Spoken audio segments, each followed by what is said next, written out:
A kidnapped princess locked away in a tower is a trope that's been done to death. But in the Tower Dungeon manga, that trope led to fresh twists, resulting in an intriguing tale that also contained a surprising level of empathy. In this video, we'll be exploring the Japanese dark fantasy manga series Tower Dungeon, created by Tsutomu Nihei. If you believe you've heard this name before, that's because Nihei has also worked on popular projects like Blame, Abara, Knights of Sidonia, and then some. Tower Dungeon is relatively new on the block, serialized only as recently as October 2023. It also marks Nihei's first foray into the fantasy genre. We're going to cover all 15 chapters of this outstanding manga set in a medieval kingdom where an evil sorcerer assassinates the king and takes his identity, then kidnaps the princess and locks her away in the perilous Dragon Tower. Part of the rescue party is the royal guard and a young farmhand named Juuva, who is bizarrely carrying only a steel pot lid for armor, along with a generous amount of grit, determination, and a secret strength. Together, they aim to climb the titular Tower Dungeon, save the princess, and collect that sweet reward money.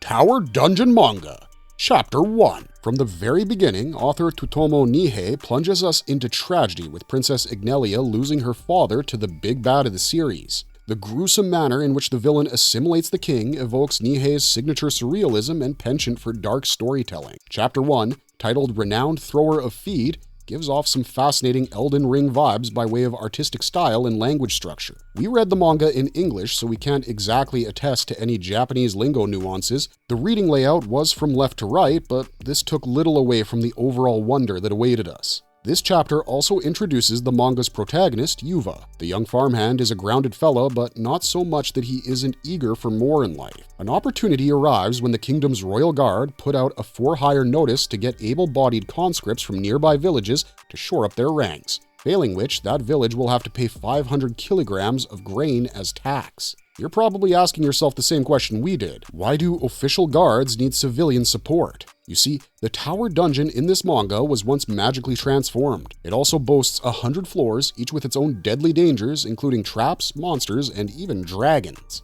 The guards went in only to get thrashed by whatever lurks in the tower, standing between them and the caged princess. Next self-evident question, why Juuva? His sister and grandma are against the idea. They certainly give him a hard time after he says yes to becoming the village conscript, but his granddad supports his decision. Also, the village doesn't want to send anyone else. Armed with a pot lid and what looks like a piece of firewood, along with just the clothes on his back, Juuva leaves the village to join the rescue mission, which is headed by Captain Minzerbell. As leader of the Royal Guard Battalion, Minzerbell is as tough as they come. Along with other factors, Juuva is genuinely anxious about how he's going to survive the tower. Aside from a boys' club-style conversation where two guards converse on who will get a chance to marry the princess, we also see Juuva showing some amazing physical strength without even trying. Rudium, vice captain of the Royal Guard, initiates a side mission with Calix, Eliquo, and Juuva to save some soldiers, including a guardswoman named Lillian, whom one of the monsters is saving to eat later. A giant floating tower called the Dragon Tower comes into view. It's enough to terrify most people. The team makes their way to the first floor and up to the 50th while calmly evading sleeping humanoid creatures and later facing off against undead soldiers.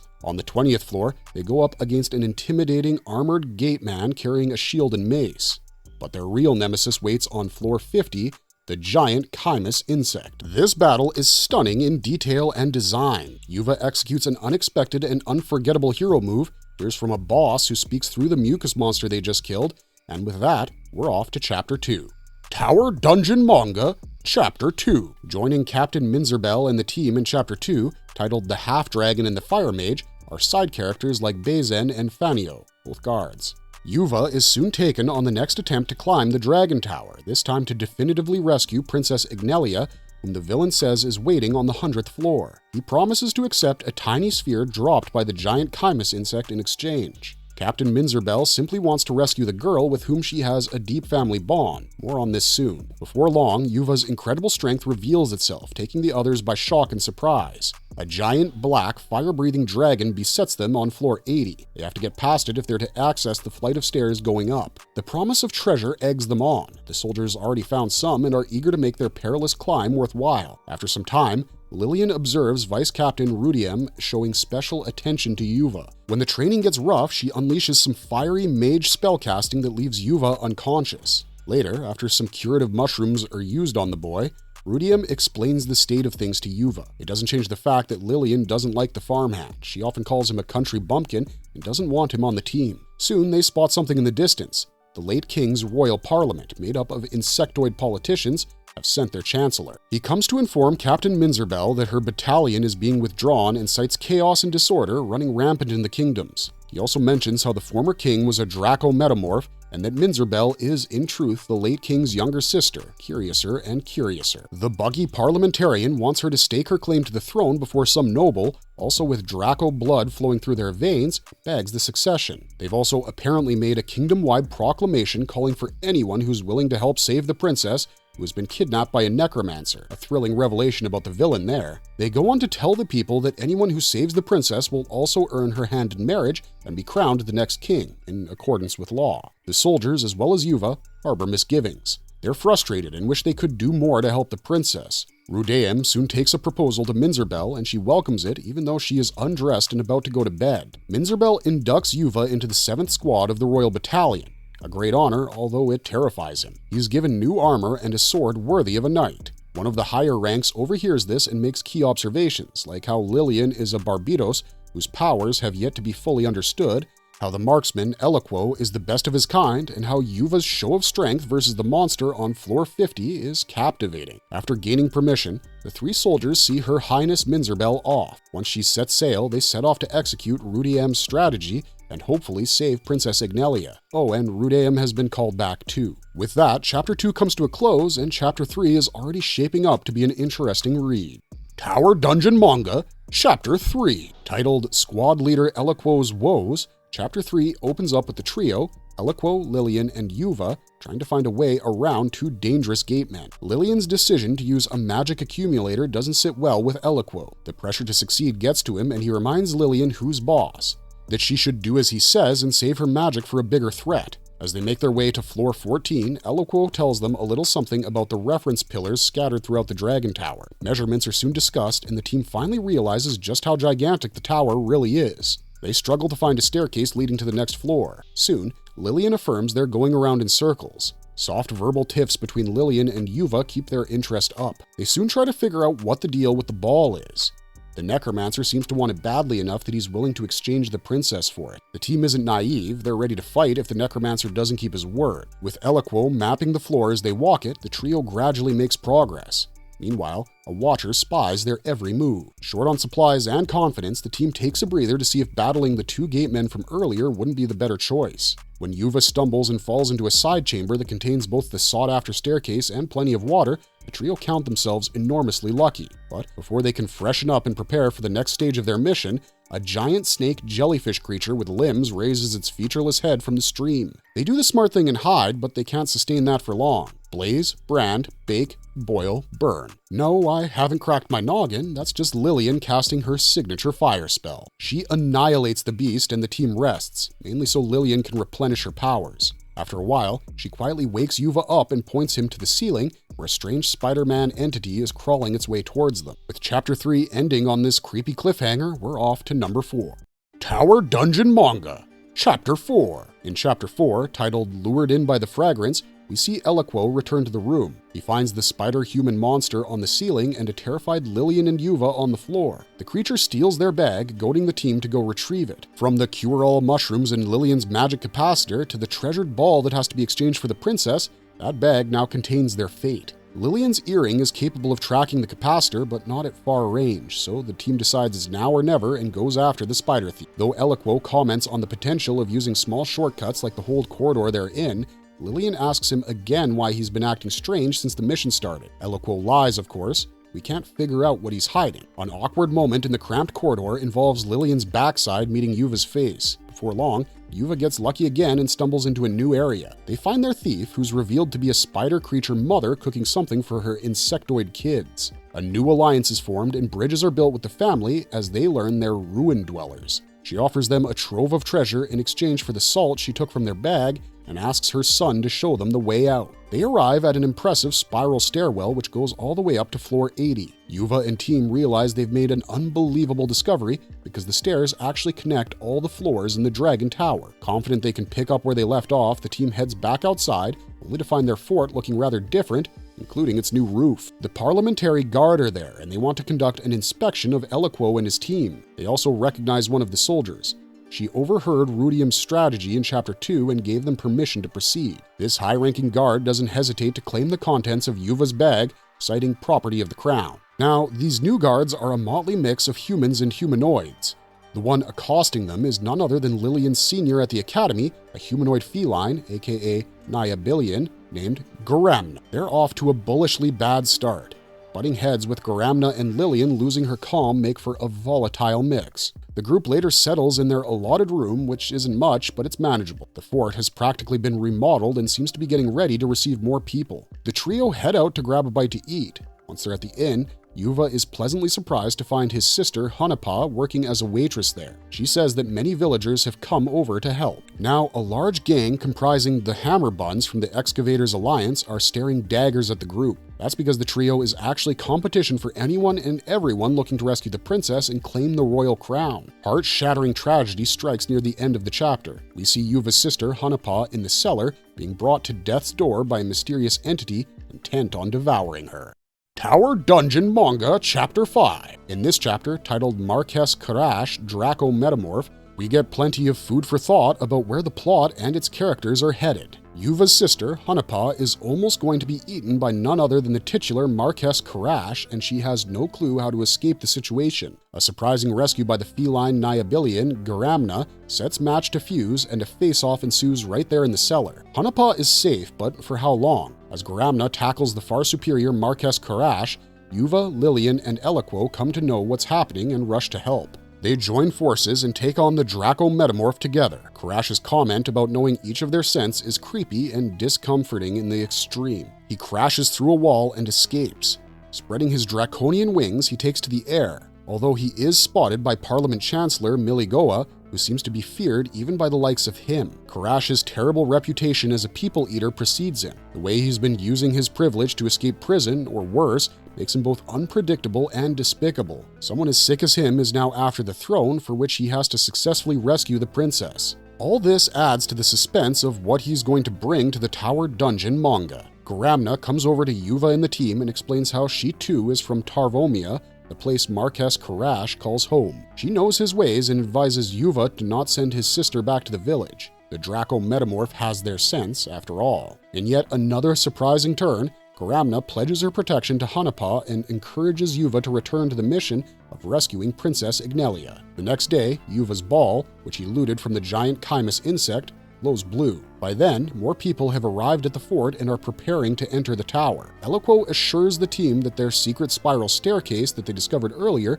will help them make good time. After being tasked with refilling their canteens with sufficient water for the follow-up mission, Juuva runs into a group of women warriors from the Excavators Alliance. They prove to be quite the bullies and gang up on poor Juuva. The stone, the precious exchange for the princess as demanded by the necromancer in the Dragon Tower, is now in danger. Chapter 5 ends on this cliffhanger.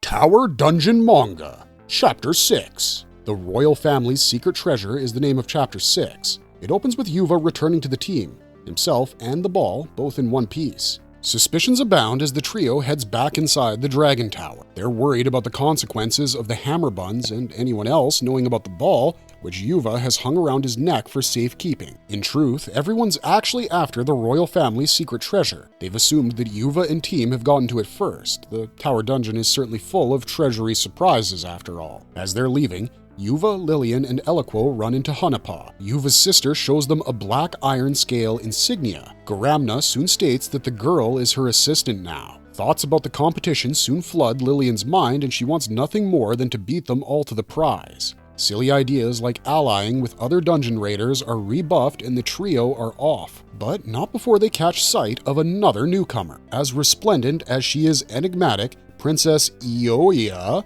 never mind how it's pronounced, comes calling. She too is a Dracomorph, and she seeks directions to Chancellor Miligoa's office. Garamna explains the Countess's good nature to Hanapa. Later, we see her talking to the Chancellor and asking why, despite having Sorcerer Miligoa in their ranks, the Parliamentary Guard are finding it difficult to wrap things up in the Tower Dungeon. Shoddy excuses are offered by the Chancellor and summarily refuted by the Countess, but Miligoa is merely erring on the side of caution. He doesn't wish to test the magical might of the ancient dragon tower. Despite being classy, Countess Iowa soon proves she's also classist. Her next vocal proclamation says as much when she commands everyone gathered to help save the princess, but that the duty of achieving such a goal belongs to the race of Draco metamorphs. She then turns into a majestic black dragon and flies away. A hero in her own right, her words create a lasting impression. Juuva, being the country bumpkin that he is, has no clue who the Countess is. Lillian and Eloquo set him straight, and the trio turn back to the tower, emboldened to win no matter what.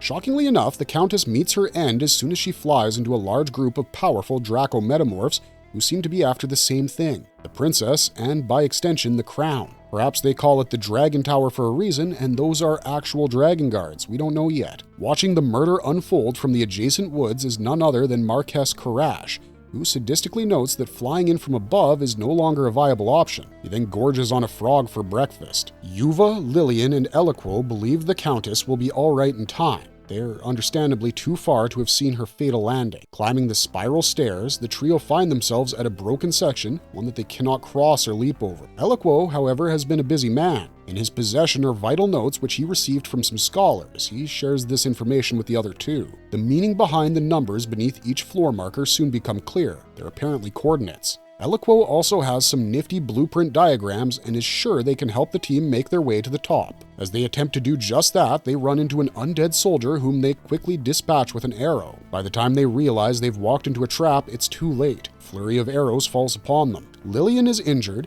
Juuva brings up the shield he's carrying just in time, and Eloquo is still in one piece. Their attackers identify themselves and are found to be ex-soldiers of the Royal Guard Battalion. They've apparently grown disillusioned with their thankless service and chose treasure in life over death by duty. They seem to be after a specific treasure though, the dragon-slaying weapon. It's said to be accessible only to those of royal blood, but is rumored to have gone missing. Assuming the 7th Squadron has it, the defector guards gang up on them and demand answers, and threaten unthinkable consequences if Eloquo doesn't comply. Chapter 6 ends on this gripping note, and we dive now into Chapter 7.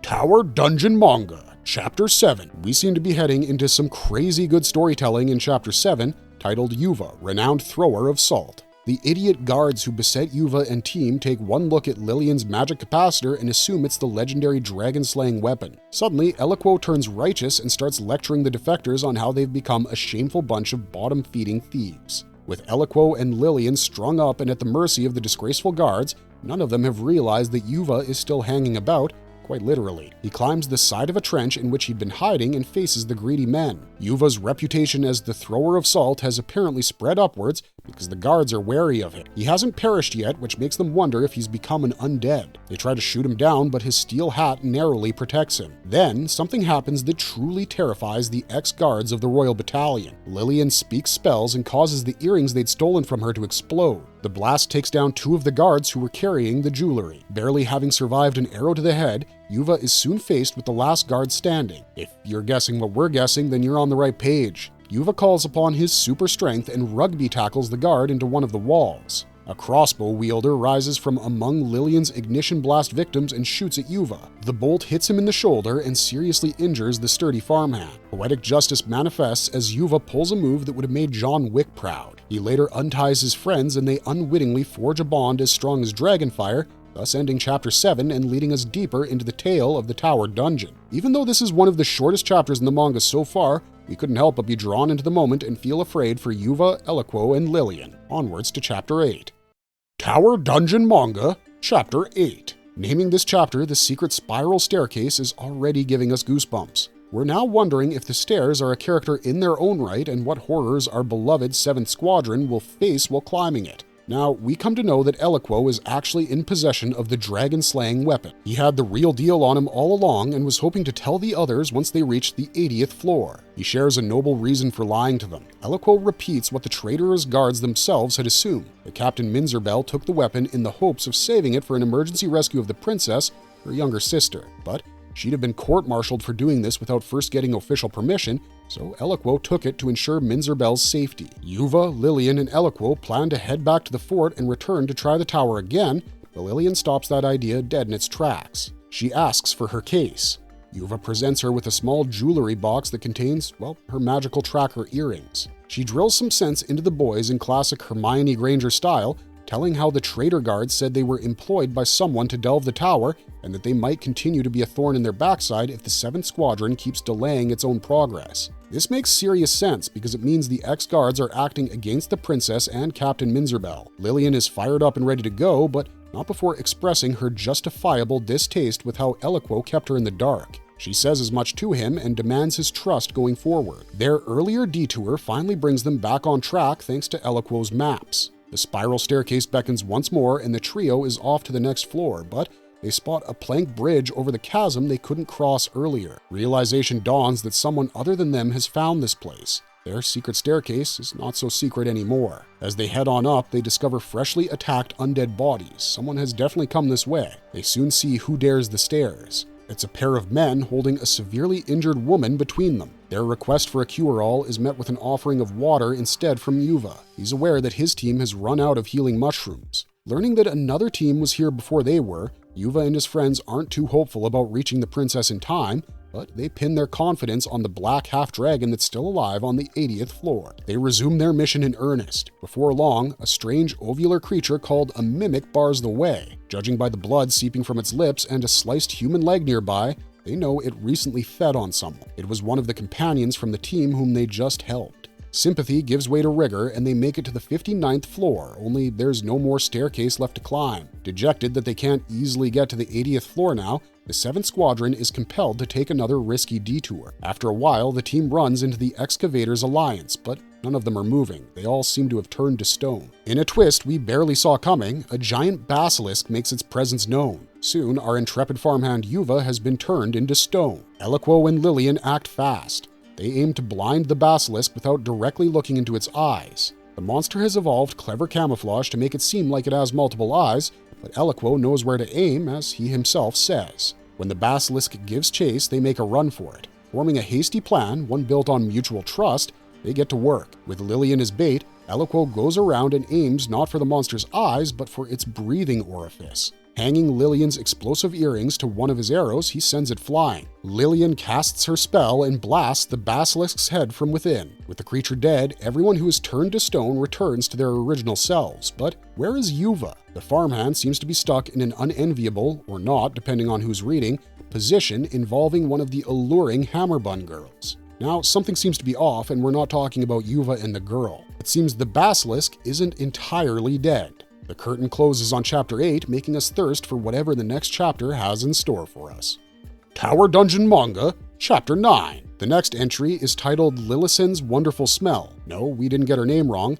Eloquo calls Lillian that in an endearing way. Anyways, there is the basilisk, and our hapless heroes are bewildered as to what their next move should be. Juuva and the vice chief of the competing group are stuck between a rock and a hard place. Basilisk stone pun intended. Instead of leaving the Hammerbun vice chief and saving his own skin, Juuva turns right around to shield them both against the basilisk. Now, we can't reasonably argue with the way one of the Hammerbun girls later administers medicine to revive Juuva, but it was amusing for sure. The Excavators Alliance soon prepares to loot the basilisk corpse. After all, the real treasure in this boss fight is the monster's prized carapace, or shell. When it comes time for the teams to split, the vice chief whose life Juuva saved gives them thought-linking rings for which they are grateful and a tad surprised. The girl who revives Juuva subjects him to some awkward flirting. He isn't really complaining though, and neither are we. She gives them food supplies, if we can call raw basilisk meat, eggs, and liver food supplies, along with some healing herbs before bidding adieu. There's a special scene where Lillian and Eloquo talk privately about Juuva. The positive points they share about him, especially how he has saved Lillian's life twice now, is heartwarming to say the least. The thought-linking rings soon come in handy, only Eloquo wants Lillian and Juuva to wear one each so they can express themselves better to one another going forward. Man's a matchmaker, we see what he's up to. A cute rom-com style scene unfolds, making for a pleasant change in an otherwise grim and gritty story. The way Juuva thinks about Lillian is sweet, honest, and innocent, and the way she responds is adorable, surprising, and intense. But sadly, we're left hanging to see how this interesting bond will bloom in future chapters. Dearest viewers, we can almost see Juuva and Lillian becoming a lovey-dovey pair. Guilty, we've been binging a little too much Bridgerton. After a brief respite, Eloquo and Lillian conference again. He's still anxious about floor 80, particularly why its design is so distinct compared to that of other floors. He not only notes the room's giant measurements, but also recalls the staircase leading directly up from there to floor 100. And there's that undefeated half-dragon to consider as well. Lillian remarks that the room's size could be for the dragon's benefit, but something still doesn't sit right with Eloquo. Oh, and the scene ends with Juuva lying on the floor mumbling sweet nothings to himself. We're tempted to guess that Lillian and he probably shared a passionate kiss. However, Juuva's strange choice of words like "the princess is so cute" makes us think again. With just 20 floors left, things promise to get intense as this chapter comes to a close, and we resume with Chapter 10. Tower Dungeon Manga, Chapter 10. Just reading this chapter's title, "The Well on the 100th Floor," makes us pause for a sec. The next scene shows us the princess's POV and what she is experiencing in isolation. Her words clearly hint that she misses her older sister, captain of the Royal Guard Battalion, Minzerbell. Juuva suddenly appears there in dream form and confirms our suspicions. There is indeed something funny going on. Our dear farmhand isn't in Kansas anymore. Whatever he's saying to the princess in the dream, he's also muttering out loud in the small rest camp he shares with Lillian and Eloquo. The conversation he has with Princess Ignelia feels too real and rooted for it to be just a dream. She requests Juuva convey an urgent message to Minzerbell, but Juuva informs her of how much things have changed since the necromancer kidnapped her. When Ignelia realizes that she only has the trio to rely on, the princess doesn't mince words. She commands them to stop the necromancer at all costs. The villain's power is apparently so great that even the Draco metamorph princess cannot transform into her dragon form and escape his clutches. This is certainly a fly in the fantasy soup, and an intriguing one at that. She goes on to tell Juuva, within their shared dream state, that the necromancer aims to take over the body of the dragon that's currently sleeping on the 80th floor. Juuva doesn't leave the dream just yet. He can't help but see his sister in the princess. The boy even remarks on how Hanapa's hair moves in a similar way to that of the princess. Ignelia then gives him her necklace for reasons unknown, curiouser and curiouser. As Juuva departs, or rather dissipates, we get a clearer look at the disgusting and despicable necromancer. Something strange is unraveling on the 100th floor, all right. Meanwhile, Lillian is furious at whatever Juuva has been muttering in his sleep. She's more than eager to wake him up and get answers, but when he comes to, Princess Ignelia's necklace is exactly where she put it, around his neck. It disappears after a short while, though, enough to prove that whatever Juuva saw in his dream was happening for real. Some weird astral travel voodoo is our guess. Now, Lillian and Eloquo quietly discuss Juuva's origins, especially his super strength, which belongs to an ancestry that neither of them has considered so. You can almost feel the edge of your seat reveal coming, and it does. Eloquo openly tells Juuva that he may be related to the former king. Dun dun dun! Cue ominous music. The creepy end to Chapter 10 takes the form of a Draco metamorph who seems to be dead or undead, we can't tell. That is, until the Skullface speaks Juuva's name. Tower Dungeon Manga, Chapter 11. A long but captivating title begins this next chapter. The Dragon Tower and the Anti-Nausea Medicine Alliance opens with what appears to be a bunch of fresh-faced characters, humanoids included. These people are sailing by ship and are apparently coming to try to rescue the princess. The leader of this team, a kooky and quirky-looking character who seems to be another Draco metamorph, is scribbling away in a book, and the book replies. No, it's not Voldemort's Horcrux, it's just another magical book that allows two-way communication, and this one is supposed to be used for serious reports. An amusing exchange is followed by a visit from one of the mouse humanoids. It looks like they are only just meeting the scribbling stranger. She introduces herself as Churafi the Archer, daughter of Nezudon and leader of the Ratwicks. Iskael, the Draco metamorph, introduces himself as well and is told about Churafi's strong and mostly silent team member, the Ratwick called Gessie. He's a large armored mouse and is also present in the room. Iskael introduces them to Rixel, his servant, who seems to be beamable and mute. The Draco metamorph also delves into some fascinating facts, like how he has a prosthetic left arm and only one Draco wing, which means he cannot fly, and that's why he's sailing instead. Around this time, more than a few anti-nausea meds are being shared around. They appear to be candy more than anything strictly medicinal. A knight rushes in to ask for the same and soon tells the others her name. This is how we become acquainted with the shield-bearing knight named Ari Delia. But that's not all. Another curious soul barges into the room and requests anti-nausea candy. This bearded senior is dressed like an executioner, and his pet looks like an unnerving blend of wolf and raven. The newcomer calls himself Sargon, and his pet, Krogi. While the rest of the passengers are seen to be moving, the curious crew of misfits decides to get going as well. Icescale quickly suggests they team up, and the rest, as they say, is obvious. At the tail end of this chapter, they find themselves on deck staring up at a massive floating edifice. None other than the dreaded Dragon Tower. Even this far into the manga, we feel like we're being treated to something new with every turn of the page. Tower Dungeon Manga, Chapter 12. Quite a mouthful, this next chapter's name.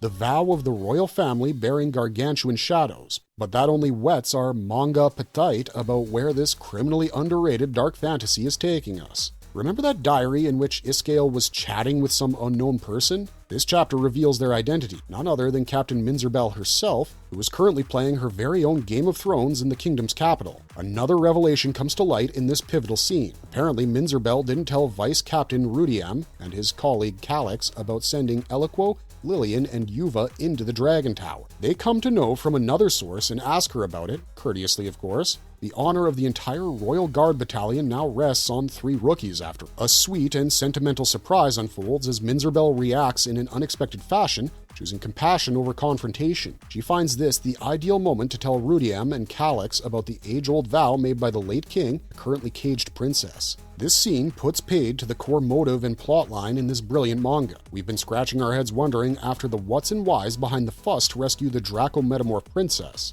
Satisfying answers are on the way. The scene shifts, teasing us with a mini cliffhanger featuring events taking place on the 11th floor of the tower. The despicable Marquez Kash is back, and this time, he's hunting the traitor guards who accosted Lillian, Eloquo, and Juuva a few chapters back. The group leader seems to be harboring a secret agenda for even coming to the tower, but he's tight-lipped about his reasons. This only encourages Kash to torture him by ripping off parts of his body to eat, while also demanding he speak up and fast. The revelation that follows is as sharp as it is simple. The dying guard tells the hungry Kash that the necromancer who's at the heart of this whole mess originally took over the body of the king. Things have just become even more wacky and weird, but don't forget to pick your jaw up off the floor. To maintain the secret, the royal family went about business as usual and controlled the narrative so that nobody comes to know the truth. This juicy chapter spills the tea about that truth. It is said that the Draco metamorphs of old were the first to summon the tower, thereby bringing both prosperity and ruin to the kingdom through the power of dragons, but realizing the error of their ways, the Blue Bloods decide never to summon the tower again. Unfortunately, their magic crowns are still around and have the power to make history repeat itself. The next scene shows us the new characters we were recently introduced to. Iskale, Rixel, Tarafi, Gessi, Aridelia, Sargon, and Krogi are making their way through the Dragon Tower now, culling undead as they go. Fascinating fantasy moments unfold as the team makes its way onward and upward, but then Sargon tells the troop that he isn't there to rescue the princess and promptly parts ways. Iskale says that his pet mount is a crow goat, which is a reliable ruin guy. He cleverly asks Sargon what he intends to do in the tower, to which the bearded guy replies that he's after the man who killed his mother, the same guy who also stole his family heirlooms before escaping. 3 guesses as to who this killer is. It's the frustrating Draco metamorph Kash, of course. The team is okay with Sargon seeking vengeance and are happy to tag along. None of them know anything about the tower anyways. However, Sargon's crow goat mount seems to have a steady hand on its bestial shoulders. They soon arrive at the scene of a grisly crime, the one where Kash killed the former royal guards. The group is nervous, anxious, and every shade of uncomfortable as they hear something moving in the shadows. With Chapter 12 ending on another stellar cliffhanger, we pounce headlong into the next. Tower Dungeon Manga, Chapter 13. Diving into Chapter 13, titled Shadows of the Dead Rise in the Dark, we see ourselves stranded with the new group made up of Iskale, Rixel, Tarafi, Gessi, Aridelia, Sargon, and Krogi. They believe Kash is hiding in wait, so they call out to him, but hear footsteps running away. The next part is super unsettling. It rains maggots from the ceiling. The flesh-eating worms start burrowing into Kash's bloodied and bruised leftovers. The new team has to get out of there pronto, because the dead are soon brought back to life. Not yet fully undead, but monstrously fitting that description, the reincarnated traitor guards begin their assault. Iskale is the first to fall, smacked in the face by a mutated tentacle. With Rixel carrying his master, everyone hightails it out of there and reaches relative safety. Krogi, Sargon's wolf raven mount, helps them find a reliable route. Reaching the edge of the tower, they find water and believe it's a safe enough place to catch their breath. The Ratwicks even bathe in the pool. Meanwhile, Sargon gives Krogi a pet bath while the others relax on the dry floor. Making camp for the night, they cook up some fish from their supplies and indulge in meaningful conversation, particularly about the maggots which took over the corpses earlier. Iskale wakes up and provides answers.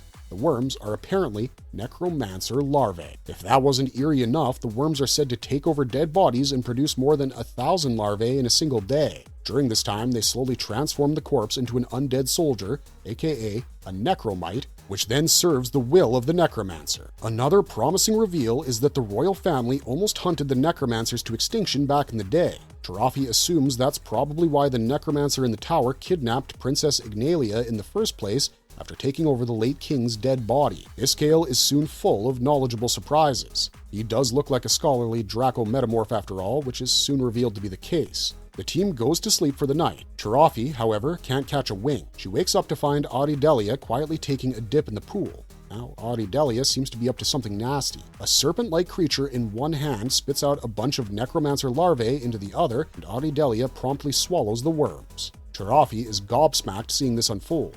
Delia, in turn, knows she's been seen. The way Chapter 13 ends makes us believe in the power of this manga to darken even the simplest scenes. Now on to the penultimate chapter, Tower Dungeon Manga, Chapter 14, a procession of warriors challenging the darkness. That's the title of the second last chapter in this mind-blowing manga. We're impressed and shocked to see Turafi and Delia return to their beds and not say another word about what just happened. Delia just ate necromancer larvae, for Pete's sake. Both intensity and intrigue levels are in the orange at this point. Dawn breaks and the team awakens. They exchange pleasantries and soon spot a procession of soldiers comprising the kingdom's regular army, including ballista engineers, making their way to the fort outside the Dragon Tower. How Iskael knows this piece of information is equally stunning. He was supposed to travel with them, but ended up boarding the wrong ship. Sargon suggests that Iskael wait on floor 11, where they're currently at, for the army to catch up. Before he goes his separate way, a friendly request from Iskael has Sargon saying yes to sticking around. Iskael gets the others involved as well. Before long, they're all part of the regular royal army and are heading up to the tower as one collective unit. Bonding takes place among the new team and some of the soldiers. United in their goal to save Princess Ignalia, the group marches onward. Delia utters another lie to a soldier who inquires about her armor. We wonder who she really is and what she's after. The group soon crosses paths with the professional women of the Excavators Alliance. They're seen ferrying a basilisk carapace, which stokes Iskael's curiosity. News about Squad 7 and Master Salter Juuva is shared. Iskael reports it using the diary he carries. Soon, Minzerbel will know that her chosen trio, the 7th Squad, is alive and making progress towards saving her sister, the princess. Everyone rests on one of the larger floors and prepares to make their way to floor 80 when the time comes. We now get a teeny tiny peek into what the soldiers are thinking about their situation and about Iskael and his new team. This genuinely made the manga feel relevant because it focused on the thoughts and feelings of everyday characters instead of just the chosen few. There's an elephant in the room, in a manner of speaking. The mouse humanoid Turafi soon asks Delia to accompany her. Obviously, she wants to discuss what happened earlier in the pool when Delia ate a handful of necromancer larvae. In a bizarre twist of fate, Marquez Kash boldly enters the hall and offers to join the group in their attempt to save the princess. With the vengeful Sargon somewhere in the same space, things just got interesting. Remember, Kash is a killer who has ruined thousands of lives and is also responsible for murdering Sargon's mother. Now, why Turafi is being so chill about Delia beats us. She offers to keep Delia's secret, well,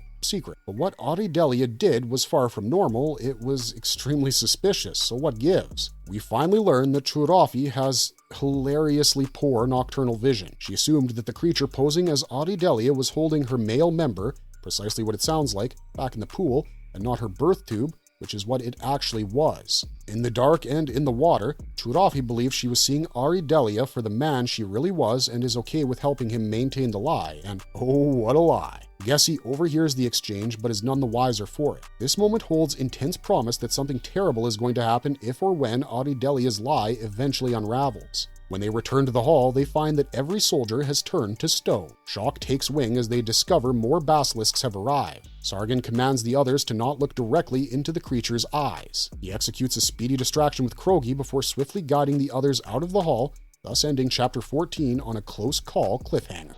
Tower Dungeon Manga, Chapter 15. The final chapter in the manga's, hopefully, first installment is here at last. We've got a lot to look forward to, and we're not entirely sure if Nihei Tsutomu is going to tie up all the loose ends just yet. Anyways, let's dive in. Titled Burnt Out Magic and the Vow to Protect, this chapter sees the new team running the heck out of the hall, up some stairs, and into a small room. Seemingly safe, they stop for a second to discuss their next move. Should they save the soldiers by killing the basilisks or keep their heads in the game and resume their mission? Noises from a large hole in the floor pique their curiosity. Since they're on the next floor, the team gets a clear view of what the basilisks are doing to the petrified soldiers. They're deliberately walking all over them and shattering the vast army into stone chunks. The revelation that the basilisks are probably being controlled by a higher intelligence makes Iscale believe that the monsters are actually necromites. Once the harsh deed is done, the villain necromancer physically commands the basilisks to twist their own necks and drop dead. All the statues return to their original state in the hall below,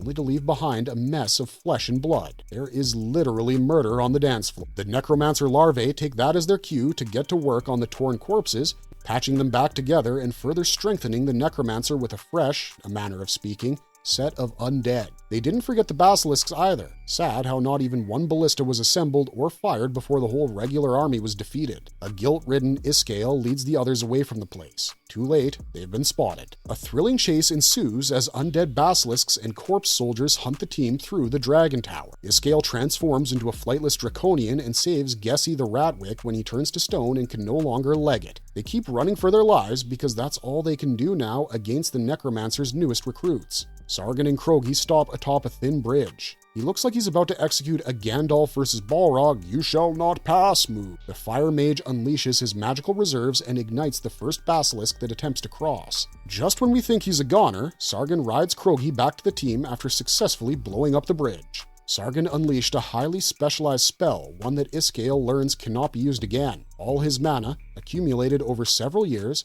was spent to save the team. Sargon was storing all that magic to use against Karash. Alas, now he'll have to kill his mother's murderer the old-fashioned way. During this most inopportune moment, Karash comes crawling in through a hole in the wall, but something's not right with this dastardly Draco metamorph. He seems to be held together by mutating necromancer larvae. The others quickly realize that even the dreadfully cunning Karash has been transformed into a necromite. Even though Iscale moves to fight, he's quickly compromised. The others rush in, all except Audidelia, who seems to be in shock. They then try to overwhelm Karash. Just when all hope seems lost, a fiery spell announces the arrival of Lillian the Mage, Eliquo the Archer, and Juuva the renowned thrower of salt. This time, though, he's throwing large stones. Since fire proves to be of little use against the malformed Karash, Juuva brings 2 giant tower bricks down on his slimy head. With Karash finally out of the picture, Lillian runs to her school president, Iscale, and offers healing herbs. When she turns to Juuva for help, the farmhand seems lost in thought. He's still plagued by his dream, the one where he psychically met the princess and experienced strange magic. Then there's Eliquo's follow-up revelation that royal blood could be flowing through Juuva's veins, granting him access to inhuman strength. Since Liliana and he are still linked through the thought rings, she hears him loud and clear and goes to help. As confusion and clarity merge among the two teams, something is happening to Karash's squished remains. The dark villain necromancer puts the reptilian pieces back together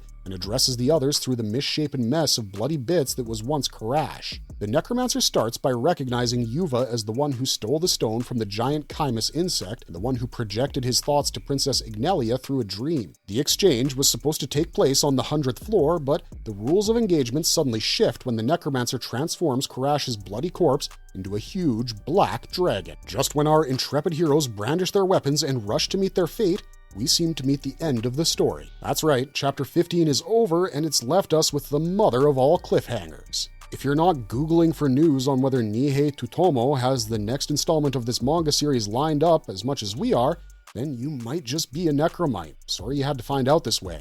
Marvelous verdict! Underrated, brilliant, and promising are 3 words which aptly complement this outstanding manga from the crazylicious mind of Nihei Tsutomu. There's a lot to love about this story in which the dark fantasy is sublime and the plot twists are amazing. We can only hope that Mastermind Tsutomu will give the world another installment of the masterpiece that is Tower Dungeon. That's all we got for you this time, but thanks for watching Marvelous Videos. Punch those like and subscribe buttons. We have such sights to show you.